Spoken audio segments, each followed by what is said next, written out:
What is up, Who Dat Nation? Welcome back inside another edition of the Straight Up Saints podcast presented by Boo Crew Media and presented by Maker's Mark. And man, first off, love their product. I'm going to be drinking a lot of whiskey next season, I'll tell you that much. But more importantly, talking about Maker's Mark, the Saints better make sure they hit the mark this offseason. I'm going to talk about two particular topics for this episode, and that's going to be A, Sean Payton, and B, the quarterback situation. And obviously they go hand in hand, right? Because if you're going up and down Twitter the last couple of days, you're going to see a lot of rumors, a lot of reports about what Sean Payton's future might hold. You've seen some, about TV. Jeremy Fowler of ESPN's talked about it. I forgot who else also mentioned. I believe it was Albert Breer of SI who came up and talked about how Sean has drawn interest from TV networks, which kind of makes sense, right? I've always kind of envisioned Sean taking that next step, whether he went to an NBC, an NFL network, and I think he'd be an excellent analyst. Whether or not that time is now is a question the Saints and Saints fans are probably going to be worried about for the next couple of weeks. But I'll talk about that report. I'm going to talk about the Sean Payton and Dallas stuff, although that one I'm going to gloss over because you guys know how I feel about that already. And then I want to go into the quarterback situation, right? Because that's important, right? When you look at all the Sean Payton rumors, you look at all the people talking about, does Sean want to stay in New Orleans and is he long for there? And I'm going to be honest, I think it's a little frustrating, right? Like, I'm not going to go too much into this part because I'm going to stay composed for this, but I will say it is, if you're a Saints fan, and I've seen a lot of you guys get frustrated over this, I understand it. Like, Sean Payton has been the backbone of the New Orleans Saints for the last couple of, not even years, for the last decade and a half. And every time there's some report about him, it's never really a positive one, right? It's never really about the great job he's done. It's never really about what the future of New Orleans looks like. It's always about, okay, when is Sean leaving New Orleans? Or does he really want to stay in New Orleans? And I just think that's flat out messed up. And it's funny to me, right? Because they're coming off a 9-8 season where had the Rams not choked against the 49ers, they would have played on Wild Card Weekend, right? And you would have had to push back all this crap about whether or not he goes to Dallas or whether he goes to TV. You probably push that back a week or so. Or you probably look back and say, Saints made the playoffs without a quarterback. You know what? What happens if he gets one? And that's why I'll talk about the quarterback situation in a couple of minutes. So let's go to Jeremy Fowler's first. Let's talk about that one. He said he polled NFL executives and coaches to predict what may happen around the league in 2022. And he cited several well-informed people brought up the idea of Payton becoming a television analyst. In quotes, not sure I see Payton walking away from coaching. He loves it too much, but there's definitely some buzz that maybe he's being courted on that side. Maybe he goes and does that and returns one day to coach the Cowboys or something. Now, the last part seems like just total fucking fan fiction that comes out of nowhere, right? I don't know how we went from, he's going to do the TV to, he's going to go leave the Saints for TV. And then when he comes back, he's going to go to the Cowboys. Like, that's how it sounded. That part seems a little fan fiction, right? But again, I think that Sean Payton would make sense for TV networks. I just think that bridge has not, that bridge from coaching to TV isn't there yet. He's not ready to cross that bridge and get to that point. Maybe in 2 years, maybe in 3 years, but I think this offseason is going to kind of dictate that. And again, we'll talk about that in a second. The second rumor, Sean Payton in Dallas, because Michael Lombardi, former NFL executive, had to talk about how Sean Payton loves Jerry Jones and Jerry Jones loves Sean Payton, and Sean Payton has 1 year left on his contract. One of those is false. Sean Payton does not have 1 year left on his contract. Now, Michael Lombardi said he only has 1 year left on his contract, and that is literally not true. He's under contract through the 2026 season.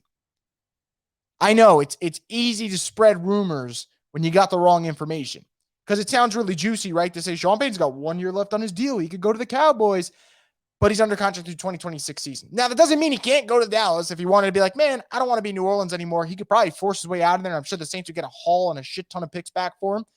But it would be a lot more complicated had he only been under contract through next season, right? Because then the Cowboys would be like, I'm not going to trade for you. I'll wait another year. But they can't. They wouldn't have that luxury because they'd have to wait till 2026 to get their guy. And that's why information and stuff like this, that's why some people in the media get a bad rap, right? And again, I know Michael Lombardi was an NFL executive, and I know he probably knows way more than I do about certain things. And he's in the know on a lot of things. But he started off this segment for you guys that haven't seen it by saying, I don't want to spread rumors, but Sean Payton of the Cowboys sounds fun. Okay, so what did you just do? You just did what you said you didn't want to do. That's why this stuff kind of makes me laugh. Every year we do this. Every year, Dallas chokes in the playoffs, and people say, it's the coaching. They need Sean Payton. Sean Payton would love to leave New Orleans for Dallas. And then the next season starts every single time, and Sean Payton's still in New Orleans, and Dallas still hires a yes man. And again, it's the time I'm recording this Wednesday night, you guys are going to hear this Thursday morning. Mike McCarthy's still the coach in Dallas as of now. That can change, but as of now, he's still the coach. So until that part changes, I wouldn't really worry about the Sean Payton and Dallas thing. But what I will say about this whole thing, and this is why this is very, very important. The Saints want to kind of, put an end to all these Sean Payton rumors, whether it's TV, whether it's Dallas, whether that's just a general unfair assessment that, oh, he's not really happy in New Orleans because it's New Orleans, which I don't even know what the hell that's supposed to mean. The Saints got to figure out the quarterback position this offseason, and they got to figure it out really, really, in a major way.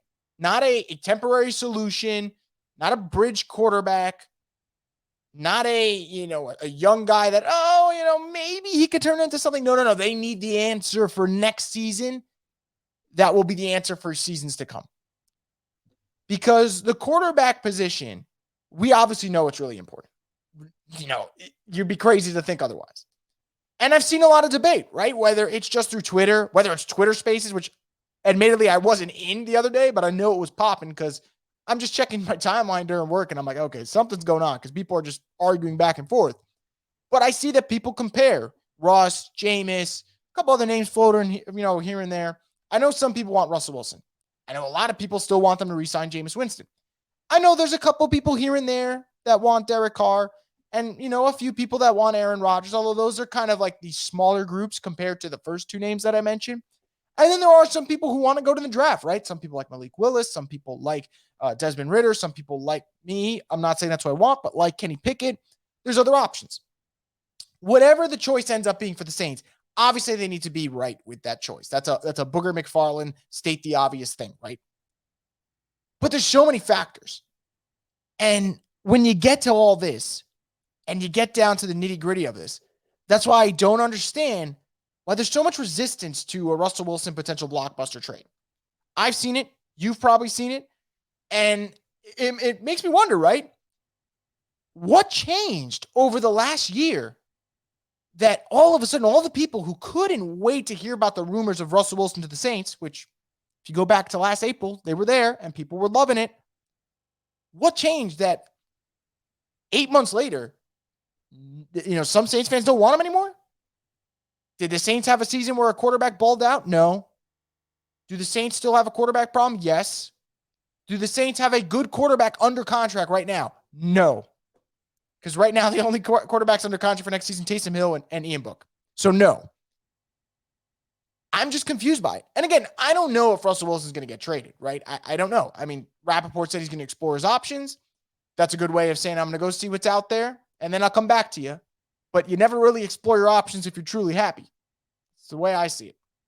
If I like my situation, I don't know if I'm necessarily going to look out for something else. But that's just me. And we're going back to a quarterback who last year said, I don't want to get traded, but if you trade me, here's 4 teams I'd really, really love to go to.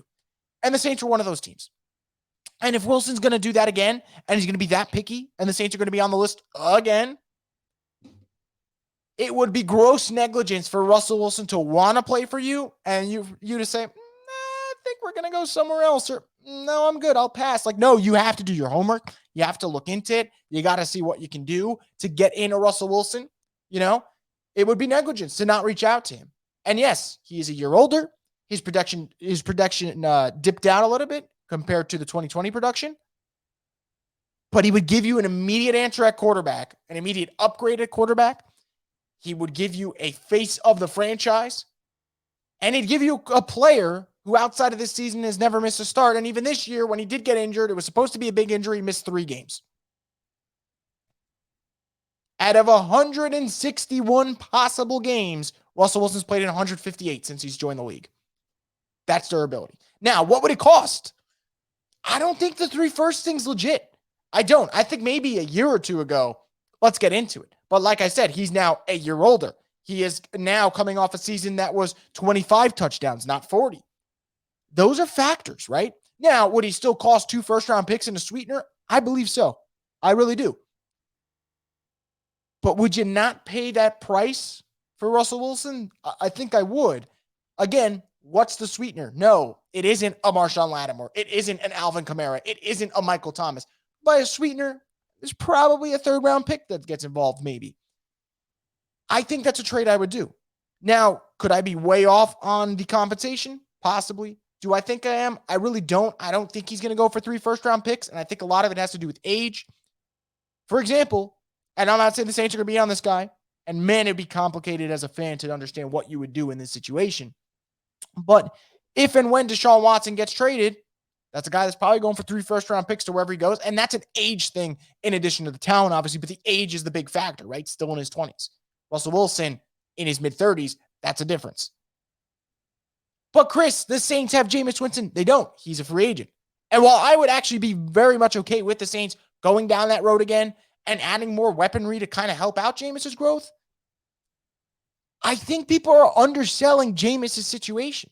Like, I think there's a lot of people out there who think that the Saints can go try to get Russell Wilson or go try to get Derek Carr. And if it doesn't work, we can always come back to Jameis.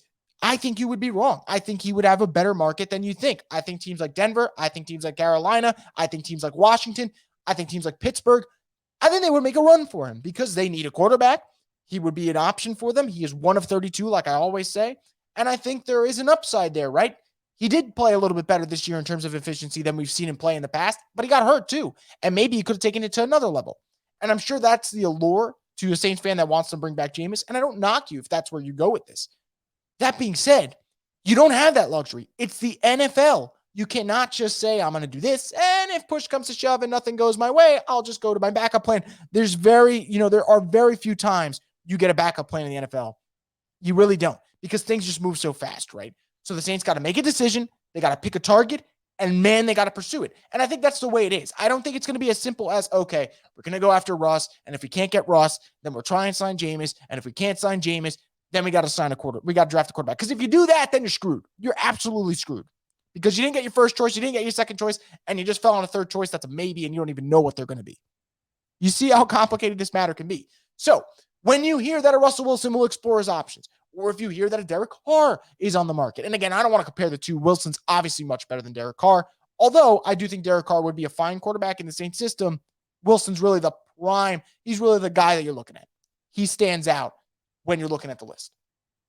There's a reason the Saints got to go all in my opinion. And by all in, again, I'm not saying mortgage 3 first-round picks. I'm not saying make sure you put yourself in a situation that's Russell Wilson, a bunch of nobodies, and you've traded away the whole team, because that's not it. And I do not think that type of trade is going to happen. I think a lot of people are trying to think that's what it's going to be. I don't think that's going to be it. But this is what I'll say. The Saints can't afford to waste another year of a talented defense that I think will be led by Dennis Allen again, because for some godforsaken reason, he's not getting interviews right now, which is really weird to me. Because we just watched an Eagles defense struggle to stop the Buccaneers, who were missing 1,000 weapons. And when the Buccaneers are fully stocked with weapons, the Saints can still shut them down. Weird to me, man. Just weird to me. But it seems like Dennis Allen will come back. If Dennis Allen does come back, that's great news for the New Orleans Saints and great news for their defense. You can't waste another year of great defense. You can't waste another year of Alvin Kamara being Alvin Kamara. You can't waste a year of, if he returns, big-time asterisk, of Michael Thomas if he were to come back. That's a player you don't want to waste as well. You cannot afford to waste another year of Sean Payton to the point where the TV rumors, the Dallas Cowboys rumors, all those get dialed up to an 11 when they're already at a 10 because another year was wasted. It's important, man. It's really important. Now, I'm not saying that if the Saints don't get Russell Wilson, this offseason's a failure. No. I'm saying if the Saints don't get the quarterback that they want, then it's a failure. Because I think this offseason, and man, I am very excited for it. There's going to be a lot of content opportunities. There's going to be a lot of chances to speculate and talk about players who can go, who can come, and that's going to be really important for the future of this team. But nothing is going to be more important than what they do at quarterback, who they pick. If it works out, that's obviously going to be the second part of it. But I want to know the thought process, right? And if it's not Russell Wilson, is it Jameis Winston? And if it's not Jameis Winston, is it Derek Carr? And if it's not Derek Carr, is it Kenny Pickett? Whoever it is, it's got to be the Saints guy. It's got to be the one that they went out there, they did their homework, and that is who they said at the end of the day, we need our next quarterback. That's got to be it. You can't just revolve through bridge quarterbacks because you got a great defense and Sean Payton, who's a quarterback guru. Because I'll tell you what, man, Sean Payton fixing Teddy Bridgewater, fixing Jameis Winston, fixing Taysom Hill, whoever the hell people might think he fixes, I think he would rather have one guy be his quarterback for the next 5 years than continue to rotate. And we're like this kind of special quarterback school, you know? Like I see people all the time. I think Sean could fix Trubisky, or I think Sean could fix this guy. Why do we always have to be the problem solver, right? Leave Baker Mayfield the hell in Cleveland, and let's get a quarterback who the Saints don't have to worry about, well, if Sean can fix him. And that is not a knock at Winston. That is not a knock at Bridgewater. It's a knock at the reports that link Baker to New Orleans, or Mitch Trubisky to New Orleans, or any quarterback who's been through the ringer and you don't know if they're any good. You don't always have to link them to Sean Payton, because I'm sure that's tiring for Sean. I know it's tiring for me, so I bet it's tiring for him. Whoever you decide, got to be the dude, and it's got to be the quarterback that when you get them at the end of the day, you put them in New Orleans, you put them with Sean Payton, and Sean Payton says to myself, I want to be here. And I'm not worried about Sean leaving for Dallas. And I mean, I'll be a little honest. I would not be surprised if in 3 years you told me Sean left for TV. But the way you stop that is by getting that next quarterback. Because you don't think about leaving the building when a Drew Brees is there, or any type of franchise quarterback, right? You look at other coaches around the league, and Bill Belichick. Now, Bill Belichick's a little bit different. You're not talking about him being a TV analyst in his future, because that means you'd actually have to speak more than 5 words. But he got his Mac Jones. Whether or not you like Mac Jones, that's probably a quarterback who he feels, I could work with him for the next 10 years. You got to find a quarterback who Sean could sit down at the end of the day, say, I'm going to mold him. Or if it's a veteran that you're bringing in, I know that he can run my system to excellence. And there's a lot of options. And I think there's a good thing that's a lot of options, right? Whether it is Russ, whether it is Jameis, whether it is a quarterback in the draft, whether it is Derek Carr. I know Garoppolo will be mentioned, but you guys know how I feel about that one. That would be a no on my part.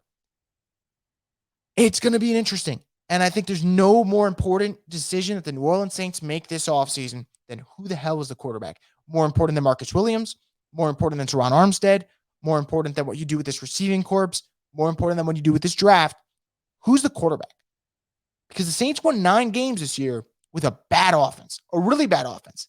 And outside of the 5-2 record they had with Jameis, and granted, the offense didn't even play that great under Jameis. They just played way better than Taysom and Trevor and whatever it might be. The end of the year, they were winning games solely on defense, man. 9-0 against the Bucs, 18-10 against the Panthers. I think they gave up 10 points. Or no, not even. I think they gave up less than 10 points to the Jets. All defense, man. And if Dennis Allen comes back, and it kind of looks at this point he will, you feel that luxury that the continuity is there. And the continuity on defense would probably lead to another big-time year. Imagine complementing that with an offense that is above average. That's how you get back in the Super Bowl conversation. And when you're in the Super Bowl conversation, people probably aren't talking about your coach leaving for a TV deal, leaving for ABC or NFL Network or NBC or Fox or whatever the hell it might be. You're not talking about that, because you're talking about the Saints playing football in mid to late January, and that's all the difference. So again, see what happens. There's going to be options out there, but I can't stress enough how important this upcoming decision is for the Saints, and why I truly believe this is kind of going to be the moment that dictates where this franchise is going to be in a couple of years from now. And this isn't for me to be dramatic or say that the Saints are doomed, but I've seen some people talk about Sean Payton, and some say they're okay if he goes, if they get a lot of picks back. Some say, well, how important is he? He's damn important. And I think losing Sean would be the worst possible thing for the New Orleans Saints. Worst possible. Because when you get in a bad situation, whether you love him or not, whether you think he's arrogant or not, whether you think he's a victim of his own success or not, he's a top 5 coach, and he's a top 5 crisis manager in the NFL. Because I don't know if I could say, hey, stick this coach with no real offense, with a bunch of injuries, loses the QB1, doesn't really have an identity on offense. You're going to start the first month of the season on the road because of a hurricane. Get them into a position where they could be a playoff team. Saints were half away from doing that. So I am obviously someone who is a big believer in Sean Payton. I think the Saints would be a shell of themselves without Sean Payton. And I think it's time to make sure, if you want Sean Payton to be around for the long haul, you got to get the quarterback. Now, that's also on Sean, right? Sean's got a big say in this matter. This is not Mickey Loomis and Kai Harley saying, you know what, Sean, we're going to find the quarterback for you. No, Sean's going to say who he wants, and we're going to go to work. And it really is important. Because, man, if they do get a Russell Wilson, or they do just figure out this quarterback situation for the long haul, you're talking about the year off of the Saints finding themselves post-Breeze. Was a 9-8 year where it was kind of batshit crazy, and we all kind of joked around on Saints Twitter, and then you went right back to being a perennial playoff team. And if you can do that, that's how you see, there's this graphic that came out this week about the records over the last decade. Saints on that graphic said 160. That's how you get to that level. when you have the quarterback and coach combo that have faith and trust in each other, that's how you consistently be a winner in this NFL. And that's why it's important. So we'll see what happens this offseason. I'm really curious to see what you guys have to say. If you're watching this on YouTube, leave your comment below as to who you want the Saints quarterback to be. Maybe let me know why too. I'd love to read through the comments. Obviously, I'll get to all those. If you're listening via audio, via iTunes, Spotify, wherever you get your podcast, just tweet at me. I'd love to hear who you want as the Saints quarterback next year and why. I'd just love to have a fun conversation about this topic because really, it is a big thing, man. It is a really big thing about what goes down, not just for the 2022 season, but beyond that. Sean Payton's future, so much at stake here. But that's what makes it fun, right? Because this is a big-time offseason for a big-time team, and we'll see what happens. But that's going to do it for this edition of the Straight Up Saints podcast presented by Maker's Mark. I want to thank you guys all for listening to this edition of the show. Stay tuned for more content in the future. And if you don't hear from me this weekend, it's probably because I'm, sitting there in pity watching the Bucs versus Rams. But all jokes aside, guys, I'll talk to you next week on the Straight Up Saints podcast.